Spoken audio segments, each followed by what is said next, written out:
Good morning, everybody. Grab your coffee. Let's sit back and have a conversation. So, there's a technique in neurolinguistic programming which elicits where you are in time and space, for example. So, imagine if your goals are, when I retire, I'm going to be happy. Well, why wait till you retire to be happy? Can't you be happy now?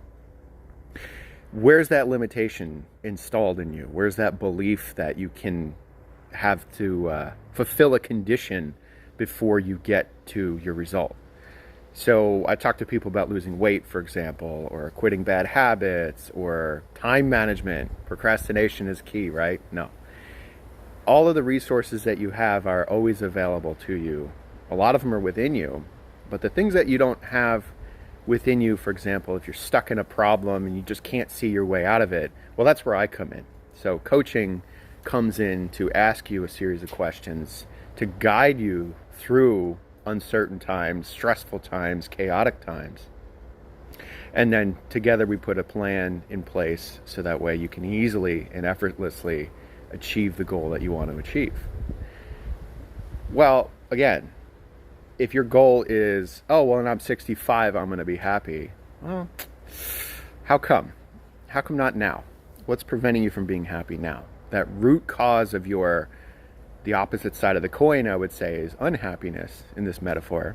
So if your unhappiness is caused by, well, the distance between myself and my ideal job, or my ideal finances, my ideal relationships, my ideal toys that I want to have in the garage, and things that I want to be doing, and freedoms that I want to have, well, maybe even safety. If you feel that you're away from safety, if you feel that you're away from security, meaning you're insecure now, what's that cause? What's inspiring you to feel insecure? Well, let's get to the root of that. How did you learn that behavior? When did you first learn what insecurity feels like? When did you first learn what insecurity looks like, sounds like? When you get to that cause of your insecurity, that's when you find the root of your happiness. So, yes, you could wait till you're 65 to figure it out on your own, and then some people never figure it out. Some people, fortunately, never figure out how to achieve the feelings they want to achieve, how to have the things they want to have, how to become and be the person they want to be.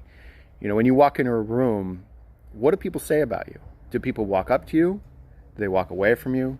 When you leave a room, do they still talk about you, or who is that? So your being of how you show up in society. Some people don't even care. It's not even a thought.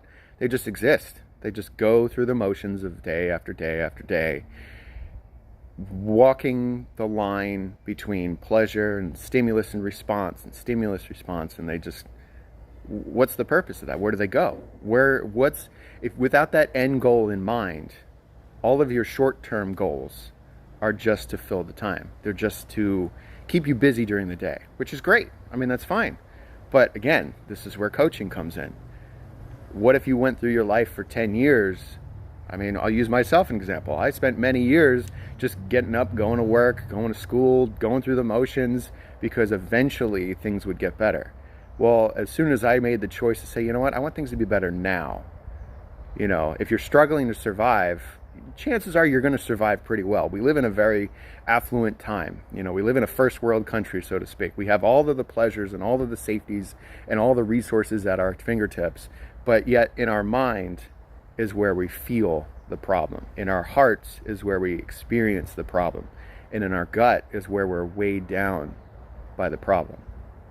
So when we let go of those problems now, when we get up from being our past selves, when we walk away from being our imagined self, oh, this has to happen because I experienced this trauma, I experienced this heartache, I experienced this blah, blah, blah.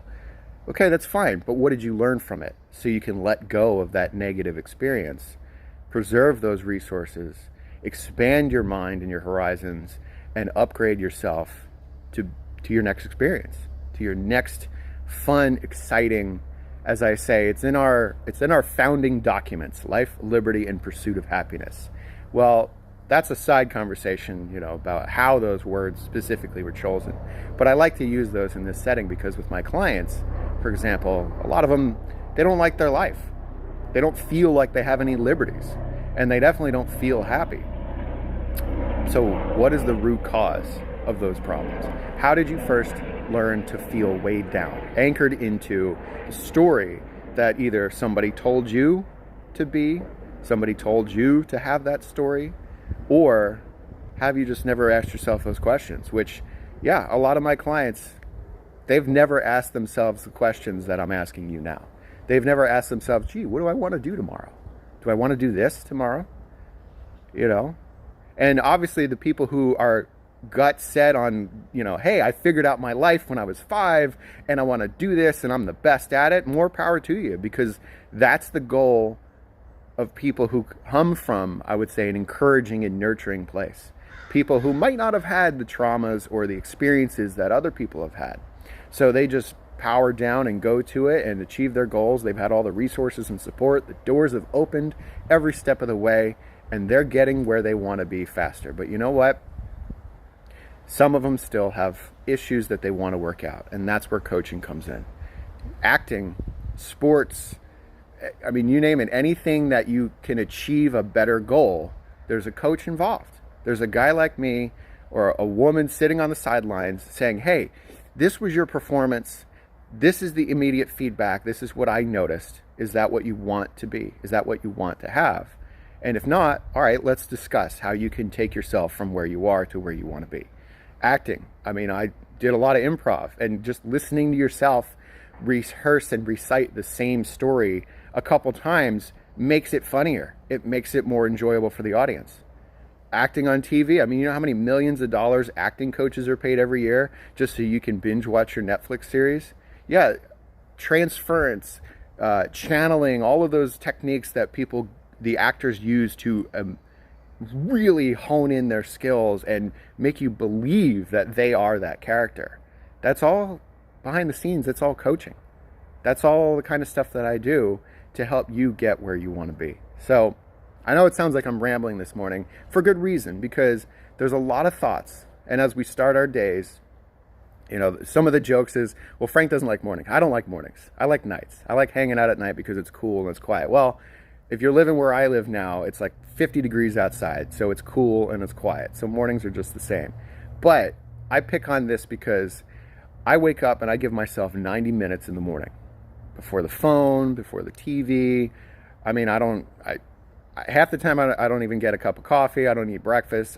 I wake up, I lay in bed, I calculate my thoughts for the day. I codify, okay, how do I feel right now? How do I want to feel right now? Are these thoughts recycled from yesterday? Are these thoughts teaching me something? Are these thoughts still present in my life for a reason? Or is it a new thought? Oh no, this is on the calendar. Okay, so I have 4 hours before I need to perform at this place. Okay, so I'm going to prepare now. I'm going to relax now. I'm going to get myself mentally, physically, financially, spiritually, emotionally together in my own space before I leave my room and the world comes at me, I say. Because when we wake up, we're around other people. Yeah, we attract things, but the world comes at us. To use a better definition, the world comes at us with our emails, our phone calls, our voicemails, the things that we missed throughout the night when we were sleeping. What might happen that'll distract us from our day? Well, if your day hasn't started yet and you're already distracted, how do you think it's going to end? How much energy and time are you going to take to get to where you want to be or where you should be? For my 9-to-5 friends, I mean, you need to be on the clock at a certain time. You need to perform throughout the day so you can achieve the goals that you need to achieve to earn a living the way you want to earn a living. And you want to have fun and be happy doing it, right?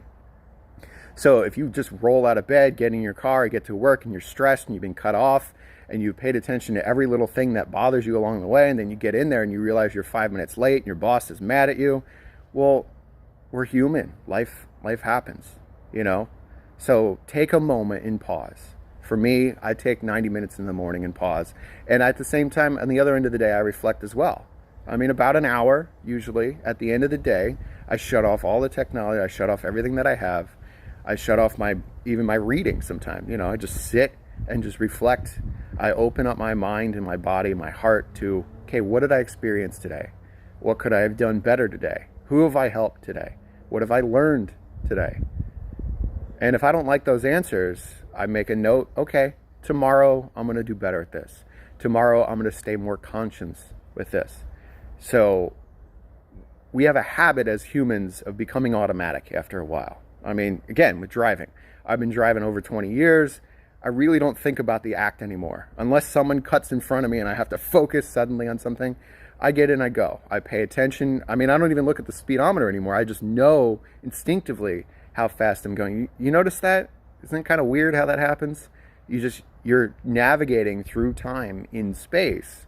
So there's more at play here. There's more energy that's involved than just your conscious, your mind energy, your unconscious energy, your automatic energy, your channeling of the energy that's in the universe. So take this. Well, I'm glad we got to this point, because all of the energy that is available to you, that created you, all of that energy that created you is always available to you. You just have to get tapped into it. You have to tap into all of the wonderful things that are happening around you. The smell of the jasmine that just blew in because the wind changed. The redwood trees behind me. All of the awareness of my environment changes my neurology, changes my physiology. And I get that. I get that people want to be in their stories. They want to stay in their world. They want to repeat things because it's familiar. It's comfortable. It's comfortable to be comfortable. And that's okay. I mean, there's days that I don't want to do anything. I like doing the same stuff. If, new shows come out, things on TV, or a friend of mine recommends something, yeah, sure, I'll take the time and do it. But I make sure that I budget for that.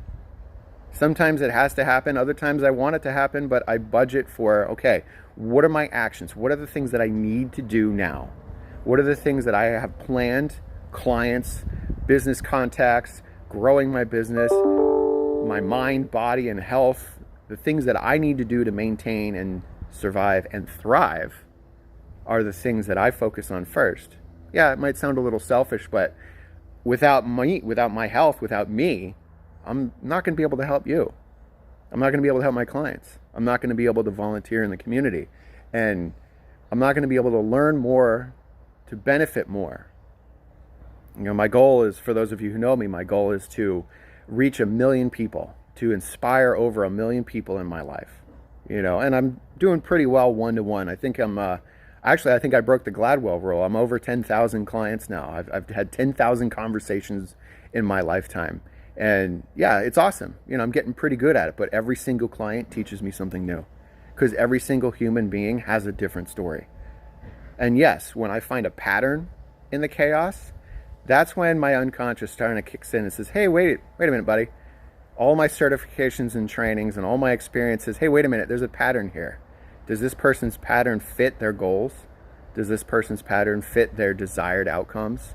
Does my pattern, the habits that I have, the feeling a little tired in the morning so I don't want to get out of bed and I don't want to exercise, I don't want to be my best self? Yeah. But when you listen to your body,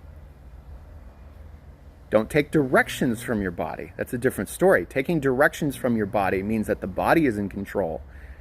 What does the body want to do? It wants to sit around and exist and be healthy. Maybe not. It wants to be full. It wants to feel pleasure. It wants to feel full. It wants to feel content. It wants to feel safe. So the best place to do that is to find a wonderful couch with your hand in a bag of potato chips and just sit back and feel comfortable. Well, that's your body. But your mind, your mind has a lot more purpose, especially our prefrontal cortex. That's really only about 5,000 years old. So our body's been around a lot longer than our active mind that we have today. So I invite you to think a little bit differently. I invite you to ask yourself, who is in control of me? Am I living as the product of my environment, or am I in control of my environment? The pandemic last year, yeah, that kind of sucked. A lot of bad things happened for a lot of bad and good people. But hey, how you responded to it is where you are today. So if you're still reliving your story, if you didn't overcome things that you didn't overcome, send me a message. Why is it? What are you still holding on to? What do you still need to learn from? because it's okay. We're all getting from point A to point B. Everything is temporary. Everything is temporary. Our life is always constantly moving. And when we become sedentary, nothing happens. And that's not where you want to be, right? You don't want to be where nothing happens. You don't want to just exist, right? What's the point of that? I mean, even if you don't have plans to move on and get married and have kids and leave a legacy or teach the world or to do anything that it influences other people, what if you just want to sit back and, draw, write some art, create something? Well, that still inspires people in the end. I mean, we've seen this now for millennia. The things that happen in your life, they might not impact you personally when you're alive, but they definitely leave a legacy when you're gone. So my call to action for you is, what legacy do you want to leave behind? When do you want to do it? So back to my earlier comment, do you want to wait till you're 65, 75, 85, 95 to finally be happy, to finally feel like you've achieved something? Or do you want to slow that down? You want to break that apart? Let's unpack that a little bit. Let's make it daily goals. Let's make it quarterly goals. A 12-week year, that's something that I love to follow, because every quarter you get a chance to reassess and reignite yourself. And if you don't like what happened in the last quarter, you didn't waste a whole year before you reflect. The SWOT analysis. I mean, all the stuff that I do with my business clients, I do that with myself. I do that with my mind, my body, my eating, my exercise, my recreation, my sleep. All of those things I take into account. How is it performing?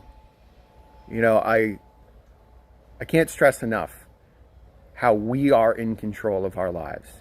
And I'm sorry that if someone took away your voice or your personal power or your freedoms, and for those of you watching this, you know what I mean. I was in that position too. And once I found what, why, how, what for, what if, once I answered all those questions of, oh, I see, I was in the wrong place at the wrong time, or I was at the victim of somebody else's misfortune. Somebody else was having a bad day and took it out on me. And I internalized it. Why? Why did I internalize it? Why did I sit back and said, that's my problem now? We're in that on behalf of generation today, where everybody's upset on behalf of somebody else. Very noble, I guess. I mean, if you're upset on behalf of somebody who's never met you, you will never meet them. Your paths will never cross. Collective consciousness, I understand that, heart consciousness, energy consciousness, all of those things that we do as a species coming together, that's amazing. But if you're upset because the person in the grocery store pissed you off, or the person who got in front of you in line at the red light and then went slow is making you late, you're the one who's choosing to feel. You're the one who's choosing to internalize and make an excuse or learn from. Which one of those do you want to do? It sounds kind of harsh, but hey, you're in control. You want to sit back? You want to watch the world go by? Or do you want to get up and thrive? Send me a message, Frank Udvar-Helly, Intelligent Choice Training, mental, physical, financial, spiritual guidance. I'm going to guide you from where you want to be to where you really want to be, to where you really want to be, to where you really want to be. That's right. Because there's always a new choice, right? There's always another place that you'd rather be. Well, let's water some of the grass along the way, and maybe you'll pick up a few learnings, because, I think I like that statement. Because everything is only temporary. Our life, we know that our life is only temporary. So let's make the best of it. Let's celebrate it. Let's find love. Let's find joy. Let's live our life with liberties. And yes, that pursuit of happiness. But let's be happy sooner than later, right? Cheers, everybody. Have a good day.